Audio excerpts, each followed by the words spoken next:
Hi, everybody. Yeah, it's hard to see up here. Huh? Yeah. Yeah, wow. Okay. That's good. That's all that matters. We've got just another, I think one more session after this is happening, and then everybody's free to do what they're going to do. So, like, just bear with us a little bit. Hopefully we get through it, fast. But yeah, go ahead and kick it off. And don't be afraid to sit in the front. Come on. All right. So we're going to be talking about when automation is too late. Effectively when we stopped worrying and learned to love the deploy script. So yeah. And you are? Oh yeah, I'm sorry. I am Will Carlson. As you may find out as we go through this, I'm actually terrible at talking about myself. So yeah. It's a little foreshadowing for the future. My name is Eric Mulartrick. I am also known as the Grinch, the FinOps geek, I guess, savings geek, whatever you want to call me. I have a lot of fun. I've been working at Boomi for a while, and we're going to talk a little bit how we progressed in our journey and how Will even ended up at Boomi. We are not going to.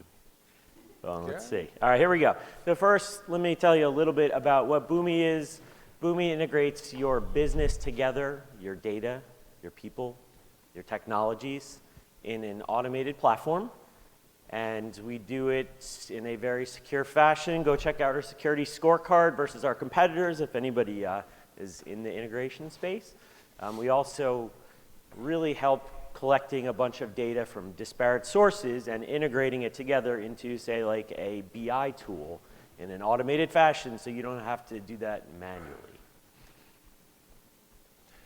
So of course, there's an agenda, but we're not going to read through the whole agenda. Suffice it to say that what we're really going to do is spend some time talking about a state of an organization, that would be Boomi, who is actually in a pretty advanced FinOps state, but has reached a point where they're actually having a lot of things that need to be attended to, but that require technical resources. Interesting. Let me tell a story for those who know me, I like to tell stories, right? But let's talk about Boomi in 2021 at the end of the year.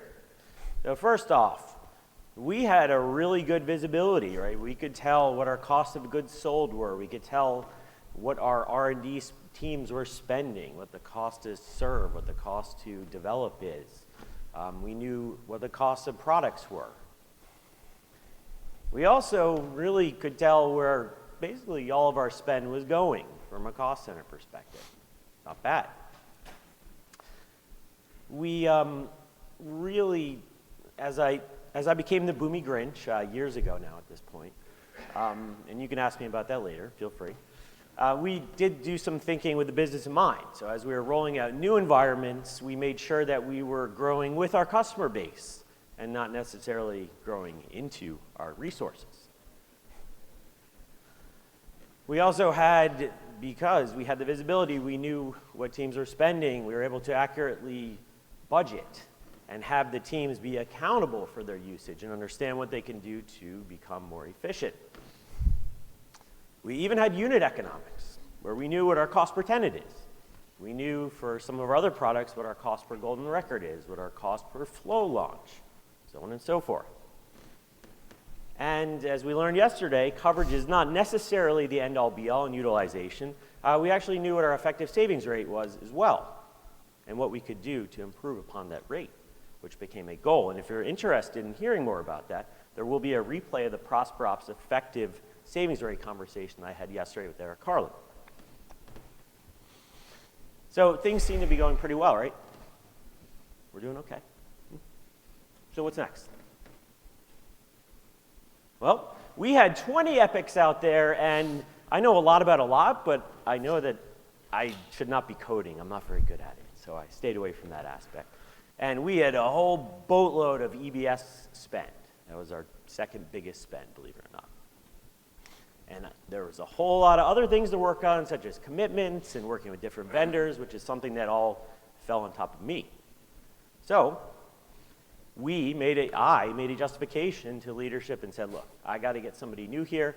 A technical counterpart would really be awesome because I'm not the best coder, but having somebody who can inject code into the pipeline for some of our environments would make a really, really big impact. And thus, Will's story and his grand plan. All right. Hand it over to him.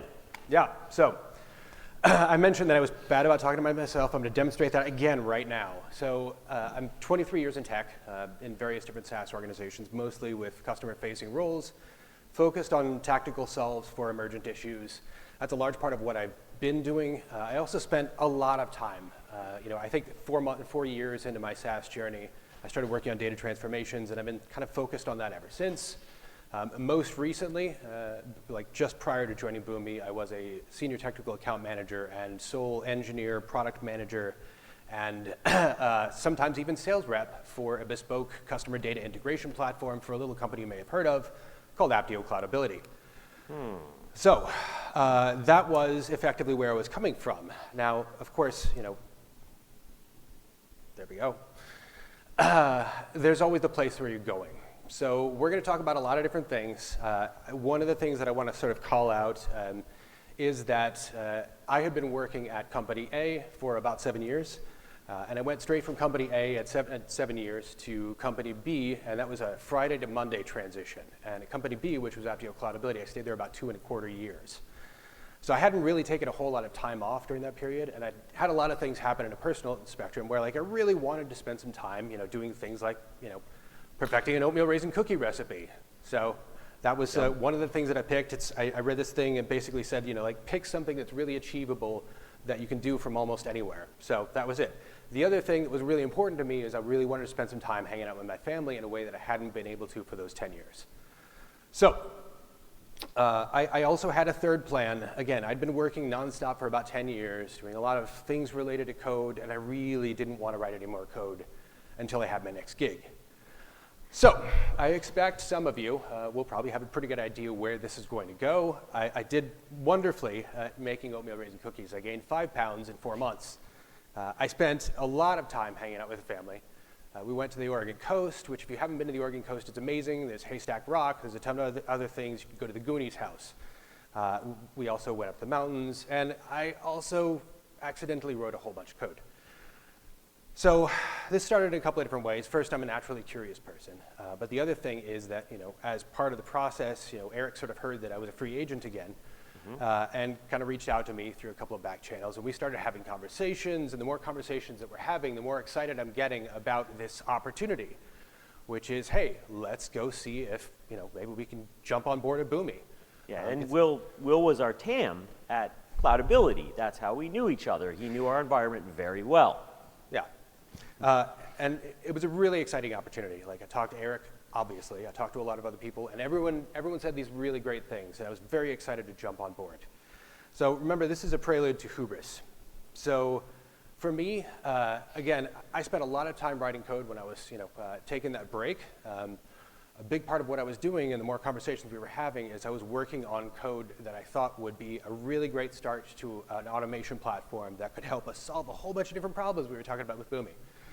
And it wasn't specifically for that. It was a thing that I wanted to do anyways. But, in my case, the form that hubris took is my self-assurance that this tool that I've been working on would be perfectly suitable to come into Boomi, or at least was a good framework for this process to start solving one of our biggest problems. So again, I have now joined Boomi. Does everyone remember we talked about EBS a little while ago? It's, again, our second largest spend by volume, and now I'm part of Boomi.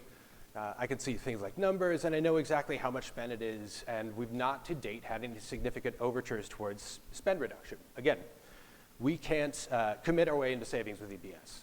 You can't effectively shut down an EBS volume at night and then turn it back on in the morning. You can sort of do that, but it's a little more challenging than just that. So we're in this place where we have done some evaluations, and we know that based on a whole bunch of different data points, we've got about $750,000 just in EBS savings that we can achieve if we can turn off a few volumes. And by a few volumes, or not turn off, but modify a few volumes. By modify a few volumes, we're talking about around 10,000 volumes. Now, that might be a large number to some of you, it might be a small number to some of you, but when you're looking at these on a volume by volume basis and having a single individual engineer go in and do X, whatever the number is, it's a large number. So I'm with Boomi, and I've got a plan. And my plan looks a little bit like this. So let's start with something simple like a GP2 volume. Now, this is going to be a little small. That's a little purposeful because I want you to experience something that some other people at Boomi experienced the same way that they did. So we've got a GP2 volume. We start with that because there's two primary benefits to that. First, you get an automatic 20% haircut if you switch from GP2 to GP3. So that's part A. The next part is the slight performance boost over GP2. So GP3 to GP2, it's great. I'm sorry, backwards, strike that, reverse it. GP2 to GP3. So that's what we start with. That's our initial target. We start doing some evaluations. But the first thing that we need to ask is, how is that GP2 volume created? So we start asking questions, and there's multiple different ways that they can be created. Like it could be created, deployed via an AMI. It could be deployed via a Ginger template or a CloudFormation template where it's directly specified as being the volume type for something along those lines. It could be specified within an Ansible configuration. So somebody might have a configuration file that specifically says, hey, by the way, I want to deploy volume type of X. Or that last nefarious one, it could be deployed via some unknown method. It could just be that someone went into AWS's UI, spun up an EC2 instance, and there was a couple of GP2 volumes because that's the default option for EC2 instances. So by itself, this isn't too bad. It's a handful of different questions that we need to ask. But if I select yes to any one of these, there's a whole bunch more questions waiting in the wings. So if you're curious what it looks like in total, it's not that bad. I mean, I've seen a lot larger decision tree documents. Certainly quite a few more that wouldn't fit on screens like this or screens twice as large as this. So you can walk through most of the different things. It asks a bunch of questions, and based on the outcome of those questions, it asks more questions, and based on the outcome of those, and so on and so forth. So there's only one problem with this decision tree and this process. It's everything. Everything that you see here can only work if we have, first, IAM access to every single account, every single project, everything that is potentially used to spin up EC2 instances. By itself is a huge problem, but we're going to come back to that later. Future deploys might very well redeploy that same ancient GP2 volume, and we would need sign off from a whole lot of additional people before we could begin to move on this at scale. So remember, this segment is called Hubris. So despite these challenges and a dozen others, I was so confident in this. And this is a thing that I've already built. We finished up a lot of the code work well after I'd come to Boomi, and it's sitting in a position where it could be deployed by a standard Jenkins process. I'm 100% proud papa, and I start going through this process where I'm looking at this and I'm saying, okay, let's really start moving things out. And I didn't have access to deploy this automation anywhere other than our FinOps accounts. There's not a lot there either. Yeah, right. I spent a lot of time sort of thinking through various different things, and I did a lot of functions that other engineers are going to do. So I first tried to tinker my way to a solution. It's not in the sense of like, okay, I think I could bypass IAM. I'm not that naive. IAM does what it does for a reason, and it's very good at it. So the next option is to spend some time like scouring through to see if anybody else has come up with novel solves for this. Again, I'm a curious engineer. I want to know if there's things that people have attempted to do to resolve things like this. And when 1 and 2 failed for very good reasons, then I spent some time talking to other engineers and talking to other teams. So I love this part. This is where I identify that all of the architectural diagrams, all the decision trees, and functional prototypes in the world don't hold a candle to someone chiming in with a bit of common sense. So, what is that common sense, you ask? So I was speaking with, on this very topic, an engineer who I've come to respect very highly, and they chimed in with the obvious answer of, well, why don't you just build the migration into the deploy process itself? Just throw it in as like the last step or something. So, yeah, I mean, obviously, because of the nature of this conversation, this is what we did, but it wasn't an instant process. I didn't, jump into that overnight. I was floored, I was flabbergasted, I was slightly embarrassed because I didn't think of it first, but, being me, you get over embarrassment pretty quickly. So we took it back and we started investigating what that would really look like. And it took no time at all for a couple of our key stack types to start building this particular thing out, where instead of, we're doing this big automation that has to jump through a whole bunch of different hurdles to get to a place where it's deploying things appropriate for that specific stack, we can just add a task to the deploy process. And the task in the deploy process just says, oh, by the way, now that we're done with all of that stuff, let's go do this little bit of cleanup. And it's just like any one of a dozen other cleanup jobs that the task is already doing.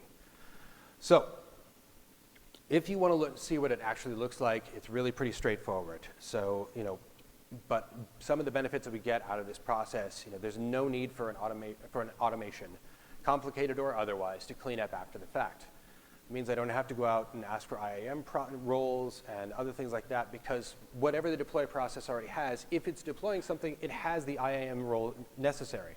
So the policy that grants it the permissions it needs. So next, if there's another install that happens down the road, the second that they do that next install, they're going to get the right volume type.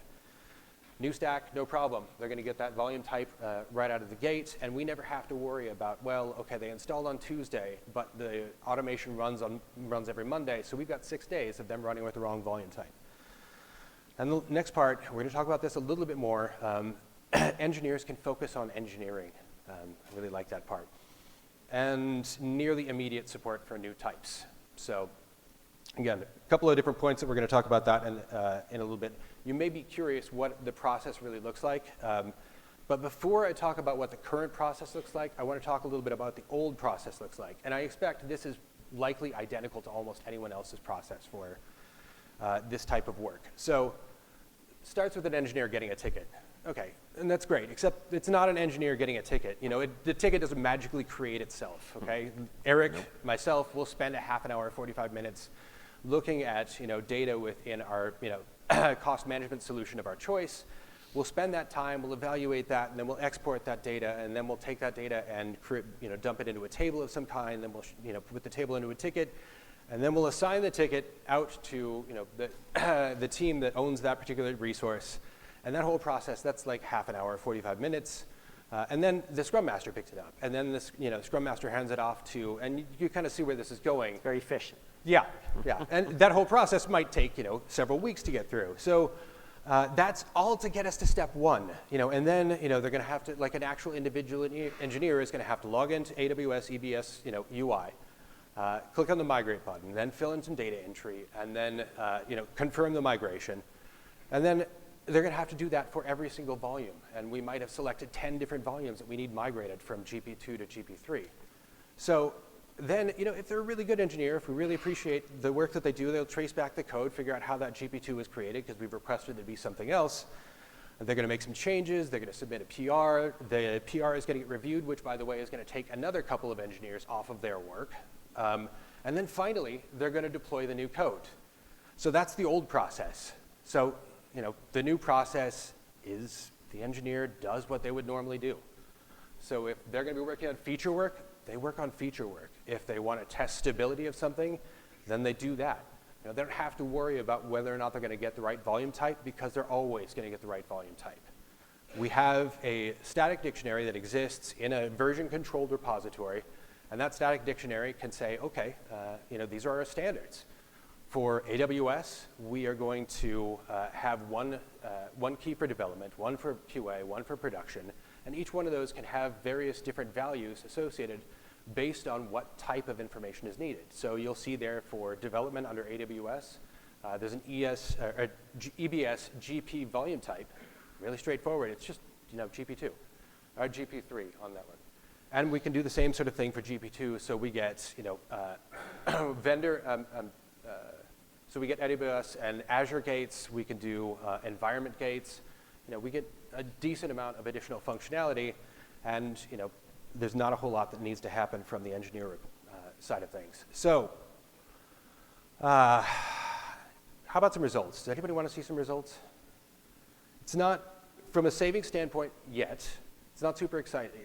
We started with IO1 to GP3 first.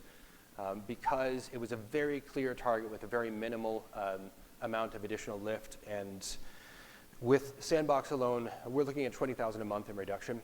By itself, it's not huge, but I don't think anyone here in the room is going to turn down $240,000 a year in savings. And that's only one part of this. We use this functional process to expand upon it, and we're going suddenly from GP2 to GP3. We have one of our stacks deployed with GP2 to GP3. We're currently at 10,000 a month. When we expand this out, we've got a couple of other, one of the vendors that we're talking to, if they give us a thumbs up to use GP3, we can suddenly add another 40,000 a month on top of that. And suddenly, with very little actual effort, it goes from, this $30,000 a month up to $840,000 a year. So, but results aren't just about savings. There's the productivity benefits. So because every deploy gets the right volume type, you never have to reach out to another engineer to say, hey, can you please just switch this thing from this one thing to this other thing? The next is that engineers can decide on a per stack basis whether they need to customize. So this is one of those things, we bake this now into the process directly, so that if somebody really needs to have something else for another value, maybe they need to test the stability of GP2 or the speed of GP2, so that they can determine whether or not a problem that they're experiencing is because that volume is still GP2. They can actually do that directly from whatever the deploy process itself via a simple config entry. They just override that dictionary value that you saw a minute ago, and they don't have to worry about the code. Like, it's automatically baked into the process. So, additionally, of course, future-proofing. So GP3 is not the end of AWS's general purpose volume line, I'm sure. At some point, they'll release GP3 or something else that we want to take advantage of. And the process for us taking advantage of that is for us to hand it off to QA so that they can evaluate whether or not it provides all of the features that we need. It's fast enough, it's stable enough, et cetera. And once the QA is signed off on it, then we change the value in the dictionary for development. We change the value in the version. We tell each repository that was making use of this dictionary, hey, here's the new version. Go through the change process for that, and then once that's in place, suddenly development is using GP4, and they're using GP4 until we feel comfortable with it in general. Production signs off on GP4, and then we do the same process. And again, no engineer needs to do anything. It's not entirely true. I needed to do something, but yeah. So, and the final part for the results is one of the big things we're getting out of this is culture change. So it's not just about this initiative, although a big part of it is this initiative, but one of the things we're doing is we're communicating about this as much as possible. We talk about what we're doing through this, within the FinOps organization at Boomi. We have a sort of hub and spoke model because we're bringing up, cost champions where these are people from each branch of the company, and we'll talk to them about this. And we'll talk to them about each one of the different things that we're working on. We use that process to help them think about things as they're actually building things out. And we've seen lots of really great returns. Like one of the groups, we had one person who did an amazing effort to shift from one particular type of resource over to another. That went from like $12 a day down to about 3 to 4 cents a day.